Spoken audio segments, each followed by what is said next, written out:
اسی علم کے حوالے سے اس شخص سے متعلق یہ 4 باتیں جو ہیں لکھ دی جاتی ہیں۔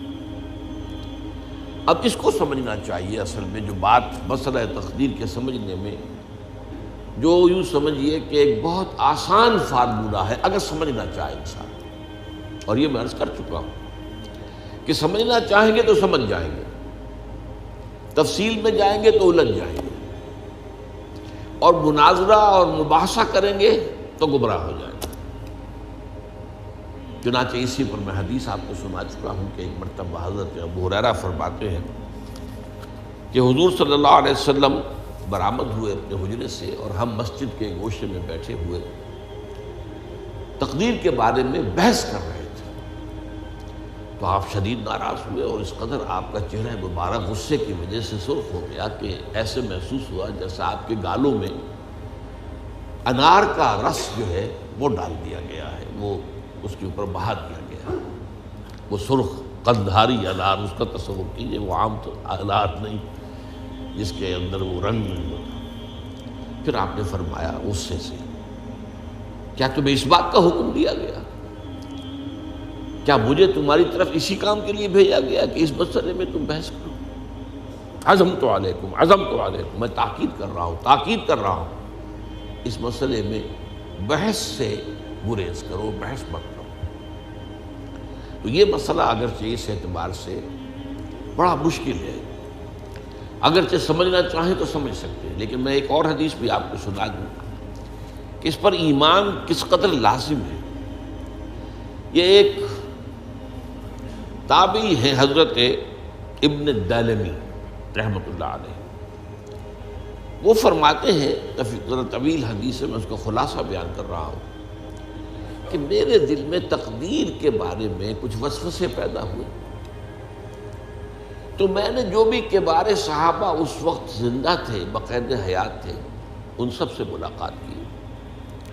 ابی ابن کعب رضی اللہ تعالیٰ عنہ، جن کے بارے میں حضور نے فرمایا ہے کہ اقرأہم ابی ابن کعب، میرے صحابہ میں قرآن کا سب سے بڑا عالم ابی ابن کعب۔ ان کے علاوہ عبداللہ ابن مسعود کے پاس بھی میں گیا رضی اللہ تعالیٰ عنہ، جن کی حدیث ہم پڑھ رہے ہیں۔ حذیفہ بن یمان کے پاس میں گیا رضی اللہ تعالیٰ عنہ۔ ان سب نے ایک بات یہ کہی کہ دیکھو، ایک بات تو یہ جان لو کہ اللہ تعالیٰ کی قدرت سب شے پر حاوی ہے۔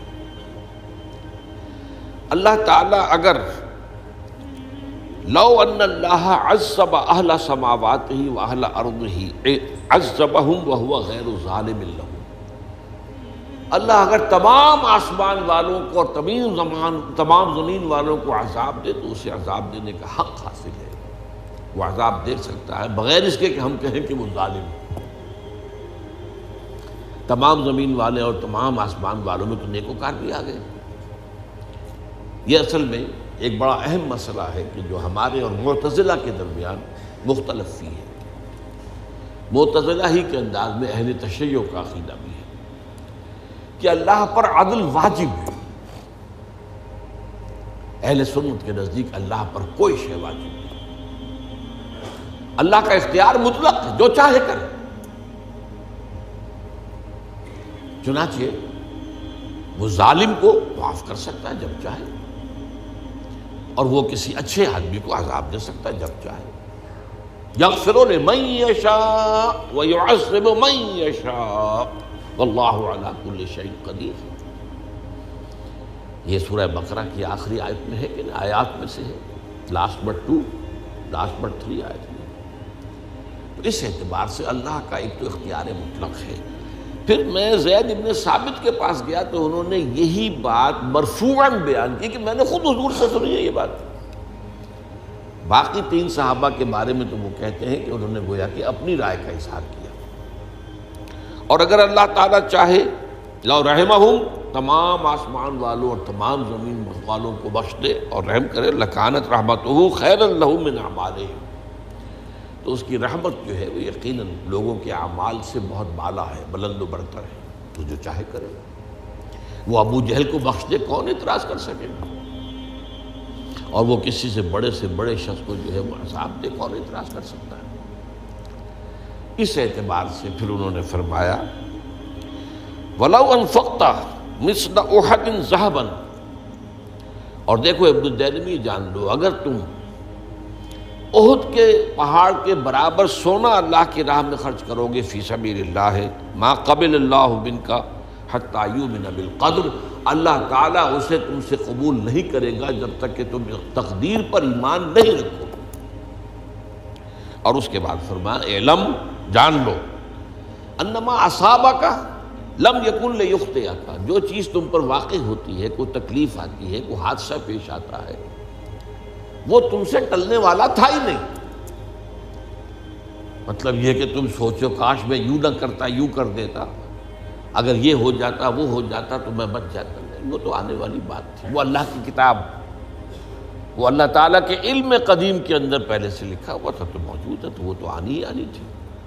وَأَنَّمَا أَخْطَأَكَ لَمْ يَكُنْ لِيُصِيبَكَ، اور جو چیز کہ تم سے چھوٹ گئی، جاتی رہی، تمہارے ہاتھ سے نکل گئی، ممکن ہی نہیں تھا کہ وہ تمہیں ملتی، وہ اللہ تعالیٰ کا وہ جو علم قدیم ہے اس کے اندر پہلے سے طے ہے۔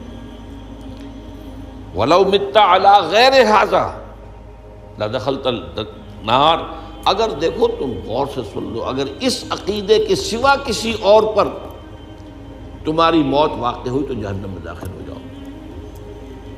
تو یہ اس ایمان بالقدر کی اہمیت کا معاملہ۔ اب اس کے لیے جو میں کہہ رہا تھا کہ ایک فارمولہ جو سمجھ میں آ سکتا ہے وہ یہ ہے، انگریزی کی جو اصطلاحات کے حوالے سے پہلے میں واضح کروں گا، وہ ذرا زیادہ واضح ہے۔ ایک ہے پری نالج، کسی چیز کا علم پہلے سے ہونا، ایک ہے پری ڈیسٹینیشن، کسی شے کا پہلے سے طے پا جانا۔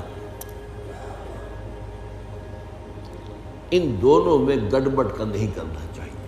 اللہ کا علم قدیم اس کے جبر کو مستلزم نہیں ہے، اس کا علم ہے یہ کہ تم یہ کرو گے، اس کا مطلب یہ نہیں ہے کہ تم اس کے جبر کے تحت کر رہے ہو۔ اس کی ایک سادہ سی مثال میں دیا کرتا ہوں، پھر میں عرض کروں گا، سمجھنا چاہیں تو یہ فارمولہ بہت کافی ہو جائے۔ آپ کسی بچے کے سامنے کوئی کھلونا ڈال دیں، آپ کو تقریباً یقین ہے وہ متوجہ ہوگا، اسے اٹھائے گا۔ ہو سکتا ہے بچہ کسی اور دھن میں ہو اس وقت، ادھر اس کی توجہ کسی اور کو نہ اٹھائے۔ اگر وہ اٹھا لیتا ہے تو آپ کے مجبور کرنے سے تو اس نے نہیں اٹھایا، اس نے تو اٹھایا ہے اپنے انسٹنکٹ کے تحت کہہ لیں، اپنے ارادے کے تحت کہہ لیں، آپ مجبور تو یہ آپ نے کی۔ لیکن اللہ تعالیٰ کا جو اندازہ ہوتا ہے، وہ اندازہ قدر کے معنی اندازہ بھی ہے، میں بیان کر چکا ہوں آپ کو۔ اس کا جو علم قدیم ہے وہ غلط ثابت نہیں ہو سکتا، ظاہر بات ہے کہ پھر تو اعلیٰ کل شیء علیم وہ ہے، اس کا علم قدیم جو ہے اس میں کوئی خطا نہیں ہو سکتی۔ یہ ہے در حقیقت پری نالج اور پری ڈیسٹینیشن، دونوں کے اندر فرق کر لیا جائے، یہ جبر نہیں ہے۔ ہاں اللہ تعالیٰ کا علم ہے، اس علم کے مطابق چیز جو ہے وہ لکھتی گئی ہے، وہ تو ہو کر رہے گی، ہوتی تو ہے، لیکن اس کے کرنے میں یہ نہیں ہے کہ آپ پر کوئی جبر ہے، مجبوری ہے۔